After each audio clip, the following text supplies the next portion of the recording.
Now, welcome back. We are still looking at Pritchard's great article, Does Moral Philosophy Rest on a Mistake? The 1912 article. I'm Dr. Feist, and this is part 4 in a series of videos. We've looked at the main problem, why be moral? We have he breaks it up into 1 and 2, to your advantage, bring about good. We're looking a little bit more deeply at the response from the tradition saying you be moral because it's to your advantage, hence a consequentialist. We looked a little bit at Hume's problem. That is, you can't legitimately, logically, properly derive an ought from an is, even though we do it all the time in ordinary conversation. Have a look at the previous video for a little bit more on that. Now back to Prichard. I'm giving you a simplified version of what he's after, but it captures the spirit of it nonetheless, I would say. Is if we think of an argument like X is some sort of happiness or pleasure. So I just said good here. So some kind of advantage, like a good is in terms like some kind of advantage or a state of affairs, shall we say. And you say something like, well, that's good. Happiness, pleasure is good. Some kind of action, Z produces that. You're able to do it. It's within your power, right? Because it doesn't make any sense to talk about you should do things that you can't in principle do. And that's, of course, ought implies can. You're capable of it, so we say you ought to do it. Well, that's basically the consequentialist line. Your job is to bring about more happiness. So if a state of happiness is a possibility and you're capable, that's what you should do. And if one state of happiness has more happiness in it than another one, let's say A has more happiness than state B, well, you should opt for A. Or if it has less misery, if A has less misery than B, well, then you should opt for A over B. So the idea is to minimize misery, maximize happiness. That's essentially a utilitarian line, which is, of course, utilitarianism is in the consequentialist camp. All right, so with that in mind, it's very similar to old Hume's problem that you're moving from a kind of is situation, right, here, right, X is, produces, you're capable. Those are a bunch of is-like statements, and now you go down through making an inference or attempting to move from an is to an ought. That's a problem. So, like in the grandma example that was in part 3, we are missing a premise. We are missing a premise that really makes this argument work. And I say work tentatively because Prichard thinks it really doesn't. There's a deeper mistake, but let's just follow roughly what he's after. The missing premise goes something like this. You want to build an ought in up here like we did with the grandma example in video 3. And what would it be? It could be something like good things ought to, like happiness ought to exist, or these good things ought to exist. And he says, admittedly, we do talk like that, like, oh, this ought to be the case. The world should be a happier place, or whatever. He admits we talk like that. But he's going to dig a little bit deeper into that because we're doing philosophy now, and not just everyday language, although Prichard thinks everyday language is indeed very important. And that's a key thing that's going to come up a little later, this notion of the ordinary moral consciousness. So hang on for that. We'll get to that in a second. So back to the missing premise. Good things ought to exist. He says that, look, there's still a problem here. The apprehension of something like a good ought to exist, right? This sort of awareness of it, the apprehension of it, he says is still ultimately a kind of feeling of obligation when we think about an action like Z, where Z produces some good. So we think of that and we still think, there's a feeling of obligation. We really haven't got, according to Prichard, to the essence of the obligation.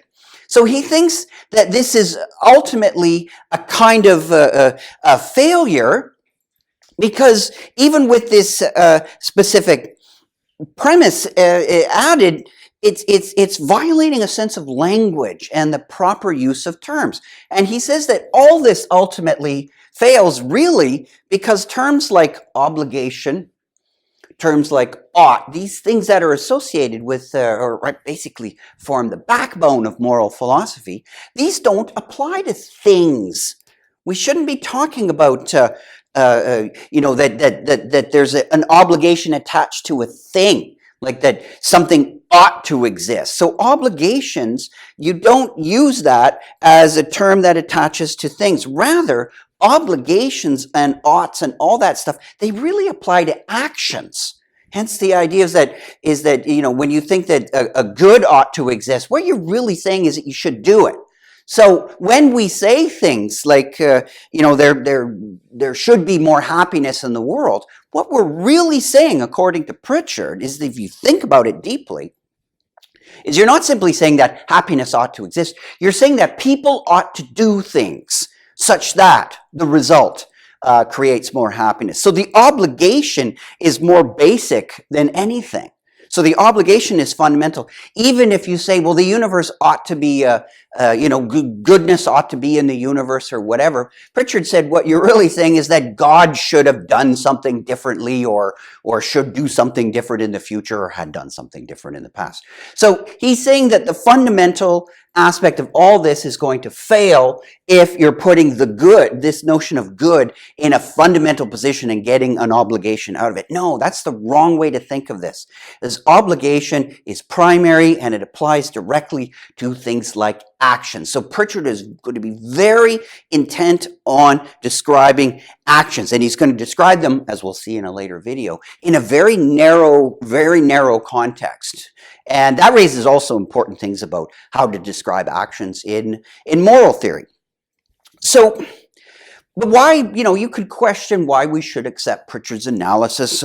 Why should we say that it really only applies to, that obligation and ought really only apply to things, or not to things, but they really only apply to actions? Why should we accept that? You could you could quibble about that, right? It's at the end, it's sort of a primitive assertion, you could say, and he'll try to back it up a little bit in the paper, and we'll get to that. But for now, you could be a bit puzzled why he is so insistent on this. Now, he even admits that, well, you could argue with me on this, but he says that this complaint about maybe the application only to actions as a counter to, remember, number one, that's what we're talking about. He says, why don't we look at another way of countering number one? That is, when we ask why be moral and you do the to your advantage thing, Prichard thinks that consequentialism, utilitarianism, that kind of big grab bag of consequentialist style theories, he thinks that conflicts with our basic moral convictions. He says, so the best way to see that is to explore this conflict with our moral convictions. And so what does he say? He says, well, think about it this way. We have this kind of moral conviction that you should tell the truth. Now, why should you tell the truth, right? Is it just simply this sense of telling the truth that we have? And he says, well, yeah, we do. We have a strong sense of it. And when he asks us, what is this sense? He doesn't think that it's some, desire or whatever that, you surround yourself with minds that have true beliefs in them. He thinks that we don't think like that. This sense of telling the truth, you would tell it even if you weren't entirely convinced that people could understand the truth. You still would say that there's a fundamental obligation to tell the truth, even if the people around you, let's say, couldn't really understand the truth, right? But that wouldn't mitigate or go against the obligation to tell it. So this notion that the telling of the truth is predicated or based on this having brains or minds around you, whatever you like to call them, as being possessed of true beliefs, that seems to get the order wrong. The telling of the truth is more important than anything else. So in essence, we have some kind of fundamental notion of it being good for other people to have true beliefs or whatever. But that's just this planting of true beliefs in other minds. That's not going to quite get at the sense of obligation. It's a good thing. Utilitarians are right, he says, about, yeah, sure, it's a nice thing to tell the truth and we should desire it and all that. That's okay. So they're not completely on the wrong track. It's not that their mistake is just totally to get the whole thing wrong. But what they really haven't got at says Prichard, is the real deep-seated sense of moral obligation, because once again, they're seeing it in terms of something other than obligation. And as we've seen throughout these videos, that, according to Prichard, is a fundamental mistake. So the utilitarian view is basically at variance with our ordinary moral convictions. He still hasn't told us exactly what that's going to be. We'll look at that a little bit, but until then, we have a little bit more to go, because we have to look at the next video that will cover the notion of this one here, the problems with the deontological position. See you next video.